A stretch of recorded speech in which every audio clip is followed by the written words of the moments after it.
Started as a brand new team about 5 years ago. This is our 6th year together now, and just really worked hard and did a lot of foundational work, looking at school culture and building school culture, and looking at leadership and building leadership practices, and really re-engaging with our division vision of every student, every day of success. And felt like we had really moved things forward with that, but it felt like we needed kind of like a through line that tied it all together and that engaged people more in a collaborative way in the work, and had been to a Jigsaw Learning Collaborative Response professional learning. And then we just kind of felt like this is it. This is the thing that we need to just keep moving the work forward and to deepen it so that it's really impacting at the classroom level. And so that's kind of where we started with the collaborative response model, and moved some early adopters into participating in professional learning around the collaborative response process. And then, met with Curtis a couple times and talked with him about how we could deepen the work. And that was kind of the beginning of our work with it. I want to add on to what Shan said just a little bit, because this prefaces where we went. I don't think Shan's giving herself enough credit here. Our division has been through quite a history, right, of different things. And I used to tell Curtis when he first came that I felt like I was a bit of a groupie. I went to a lot of his conferences and saw him speak and listened to the whole collaborative response process, and I just kept feeling like we were prepping for this, but I really felt like some of the foundational work was really, really important. And so when Shan joined our school division, she helped our division zero in and focus on some very specific things. And so we've listed them in that first line.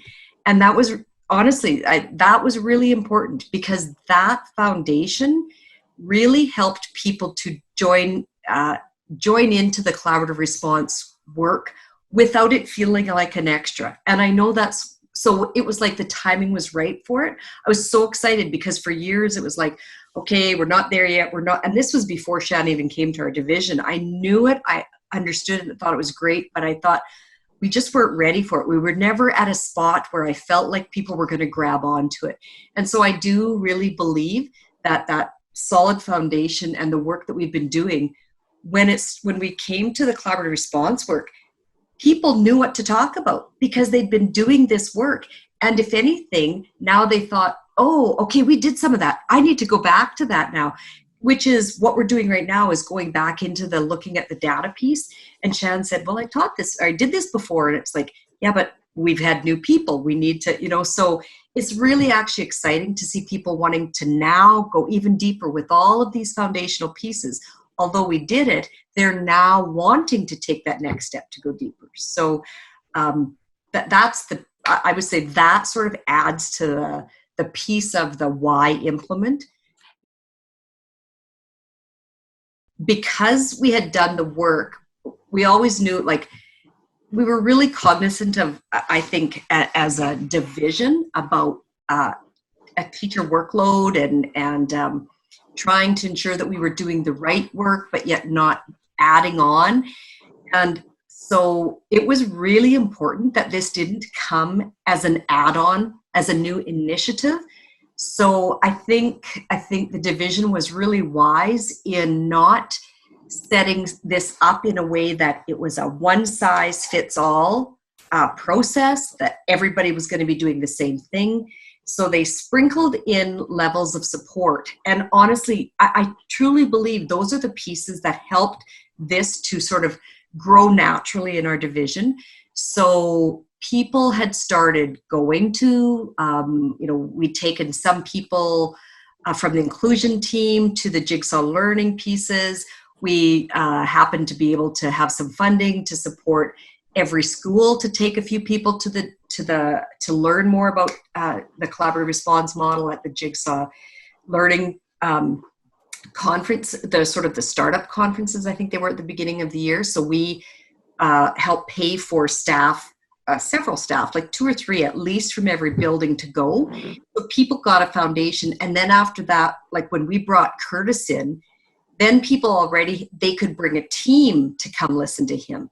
And that was really helpful too, because then it wasn't just the leaders. It wasn't just from the top down. It was, you can bring a team to learn more about it. And so it just started, as we sprinkled, it felt like they were starting to grow. And I don't know, Shan, but I'll stop now, but I'm passionate about it. So I think that's why it's been fun to watch it grow and people embrace it and say, hey, we want more collaboration time. And yes, can we have support here and those kinds of things. So. Yeah, I think just to add on to what Brenda was saying, we never expected everyone to be at the same place in the journey at the same time. There certainly was the understanding that everyone was going to go on the journey, but the people who were kind of the early adopters and, really doing the work and digging their hands into it, we would allow them opportunities to share with their colleagues the successes they were having. And so then that just kind of spread a little bit of fertilizer around for other people to kind of start growing. And then when we felt like, okay, we've got everyone now on the journey, how do we keep this going? And having seen Curtis present and do some of the work with other divisions, we just thought, well, let's see if he'll join us on this journey for a while and model how to deepen this learning. And so we started our road show, and we would Brenda and I would hop in the car with Curtis, and we'd go to a school and sit in on their collaborative response process. And then Curtis would, chime in and, question. And he's just so great at facilitating the work. And so we then, a couple times he wasn't able to join us. So then Brenda and I would go out to schools and we'd try to do the same work, not with the same skill as Curtis, but we're hoping that we're still on this learning journey and growing our skills as well too. But I think that's another piece, is that our schools see that we're learning along with them. They know that when we're coming to their schools with Curtis or one of the Jigsaw Learning team, that it's not because we're an expert in the process, it's because we're learners in the process with them. And we've actually taken the process right to the division level. So as division leaders, we make it a priority to go to the schools regularly and meet with them and talk about the work that they're doing in their schools.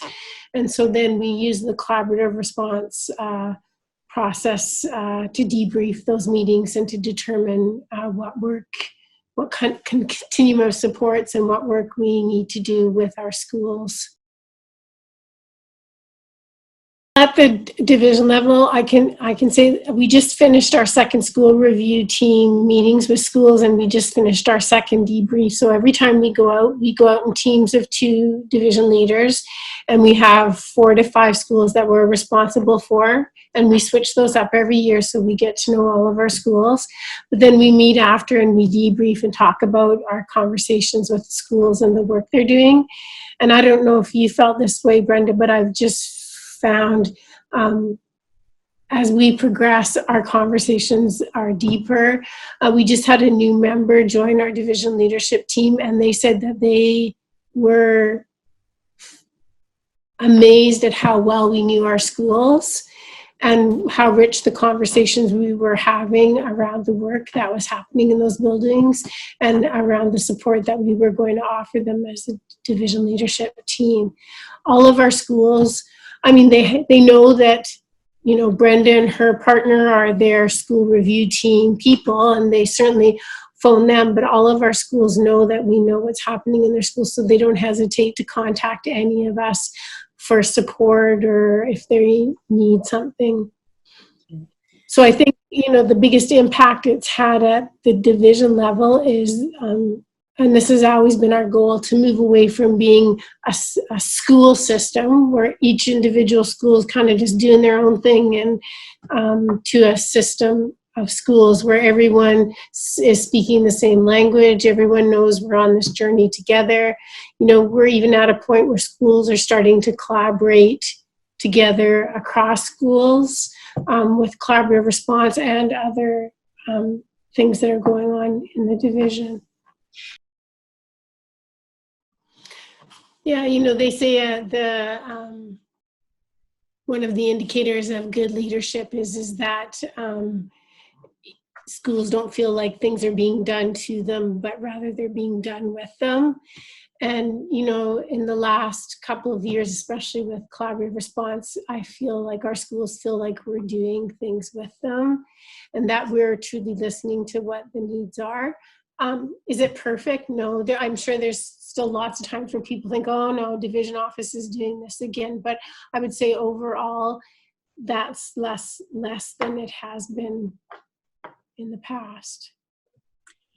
I'll just add on to that, Shan, is I think it's given more people voice, and at the schools, as Shan just mentioned, but also at the division level. We work differently. We're because when we've come together before, when we weren't working in this manner, I feel like we listened really well to one another. We were collegial and we would cooperate. But now I truly feel that we are collaborating when we are sharing information about our schools and talking about how we can best support them. And people are bringing their expertise to the conversation in a very different way. And Shan, I think you mentioned this to me the other day. So I'm not the expert in numeracy, but I see everybody now feeling like they have a voice in the collaborative response work. So the numeracy person says, oh, but so this is what I see from this side. And this is what I see from the literacy side. And then when we're talking social emotional, like we've had some great conversations about, and we know our administration team really well now. So when we're talking about the challenges, we come at it through different lenses, which is, we always know is powerful, about how we're going to address that issue. Because somebody says, well, I see it as this way. And then someone else says, but yes, I've seen that. But I also know, because of my role, that this is going on for that school. So just that wraparound support and wraparound conversation, I think, is helping too.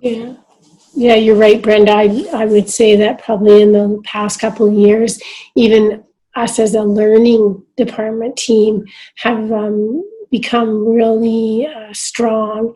And just, talking as a learning team not too long ago, if one of us, for whatever reason, had to be out for a while, maybe because they had to go into isolation or whatever, we feel like we know each other and the work that we're doing across portfolios well enough that we could pick up for that other person in their absence and carry the work forward. So yeah, it's really created strong cohesion across all of our division departments and across our learning team. We really wanted to ensure that people still have the ability. We understand that each school has unique needs and are at different places, but the fact that we have something that is in common that we hold together and can talk about, that will help us to strengthen our practices no matter where we are, I think that's been really powerful, because we are starting to speak the same language. People are understanding that, as Shan had, she talked about, it's not going away. This collaborative response is something that we can do in any field, and no matter what the area is. And we've been moving to use that language and structure with some of our other teams, like our wellness team right now is using some similar processes. And then when we're dealing with challenges in schools, we go back to that collaborative response approach and we say, well, have you met as a collaborative response team? And if they haven't, we're like, okay, then let's go back to that process. So it's actually, we're being able to use it as a tool to move us forward in different areas, to zero in and move us forwards. Schools tend to sometimes think that when there's an issue, it's beyond their control. They can't fix it, or they can't deal with it without having somebody outside. We've done everything we can. And this actually turns it inward and says the power is it and the knowledge is within your school. And when it isn't, let's dig deeper into what is it truly that we need more support with. And so I think it's helping us to zero in more on what the real needs are in our schools, and tap into the pieces that are actually there that have been hiding and not been uncovered. So one of the things Brenda talked about when we met earlier to kind of review the questions for this interview, we talked about how, we've really seen a shift from people talking about things that are out of their control to talking about things that are in their control, and a shift from talking about a kid issue to actually, okay, what is it about our strategies, our best practices that we're not doing to address this? And so it's the talk, for the most part, is more about student teaching and learning as opposed to a particular student. I think that now more than ever, in the context we're working in with COVID and the pandemic and everything, is the test, if that's truly what's happening. And again, our conversations over the last couple of weeks with administrators really are showing that it's still about teaching and learning and what are we doing to meet the needs of all of our students in our building, to the fact that we had our administrators were like almost in tears that their students were having to go back to an at-home learning experience because they felt like they were making so much progress with the students in the building. And not that they weren't going to continue to problem solve around how are we best going to serve the needs of our kids in this new environment, but they just knew that it was going to stall some of the work that they had been doing in the buildings. And for me, that's a testimony to the collaborative response work that we've been doing over the last few years. Mm-hmm. My superintendent and I, we always start the year off with what we call Start Right conversations, and basically invite every administrator in the division to meet with us for half an hour and just talk about what they want us to continue, what they want us to maybe stop, and things that they would like us to consider. And resoundingly, honestly, unanimously, because we met afterwards to debrief our discussions, every administrator in the division said, keep going with collaborative response. And basically what they said is just keep doing what you're doing. We love the consistency. We love the, how everything's tied together. People aren't feeling like another thing is being added to their plate. So in that respect, collaborative response has been, resoundingly a success. So a couple other pieces we didn't think of earlier, Shan, that I was thinking I would mention too is evidence has the evidence of people wanting to use data and find ways to gather data and record data and then track data. So people were starting to come up with their own ways because we don't have WeCollab across the division, right? So people were actually creating spreadsheets and sharing them with one another, and then they were showing how they were adding in information. So that work has been being done. And then at our division level, Curtis has allowed us to use WeCollab with our work. So we are tracking our meetings, and we are, writing the information down. We're talking about next steps.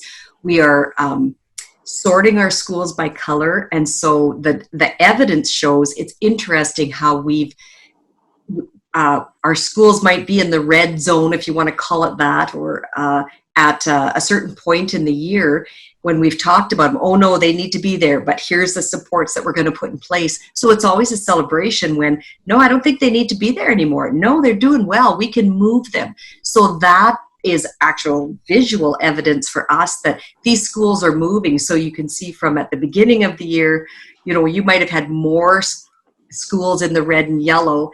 And then by the end, it's that better proportion that we're expecting. Lots in that green zone. There's very few in the red anymore, and just, you know, a medium number in the yellow zone. So even being able to visually see the shifting and move those schools between the different levels, I think is a really good piece of evidence that shows that we're making a difference with what we're doing.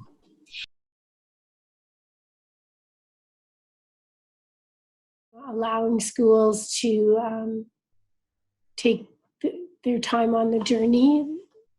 They need to know they're on the journey, but to be at different places in the journey and that not be a bad thing, that be a thing that then is here, we're going to support you for the next leg or whatever. I don't know, Brenda, you could probably speak better to this than myself. No, I think you're right. I think that, again, the way we came at it was a non-threatening manner. People, I think even at first on the road shows, people were, of course, a little anxious. Okay, we got 2 people from the division office and Curtis coming to watch our collaborative response, and what if we don't get it right?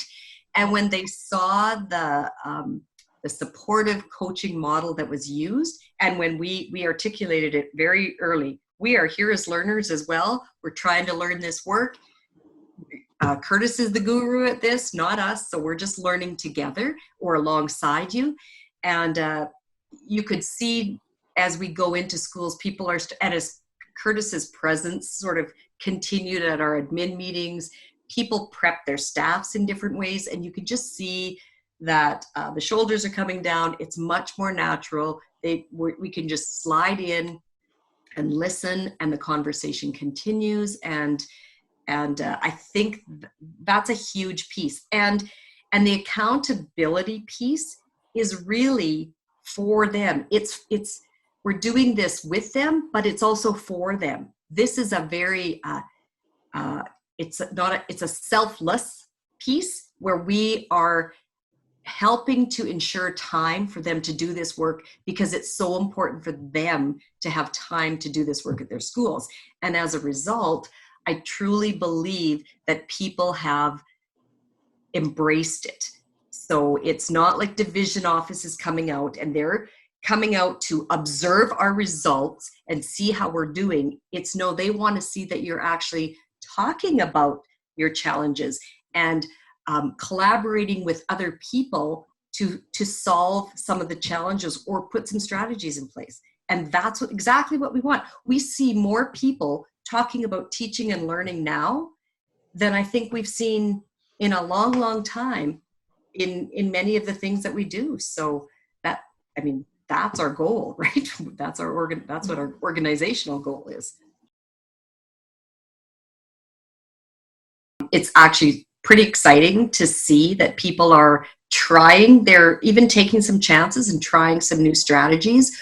And with our lens, we've had the opportunity to say, gee, do you know what? I saw this other school. You should maybe talk to Viking, because they were working on some similar things and they might have some things that you guys could share. So we don't have to be the experts. We can come in and just connect them with other great conversations that are happening throughout the division. And then people are saying, oh, okay, that's how you do that. And so they engage at a way greater pace when we have an opportunity for them to come together and share their learning. People are seeing that, you don't have to bring an expert in from outside per se, that the expertise actually is within the room, and that's something that they're struggling with, their colleague down the hall might not be struggling with, and they're very willing, given the opportunity, to share that practice with one another, for sure. Yeah.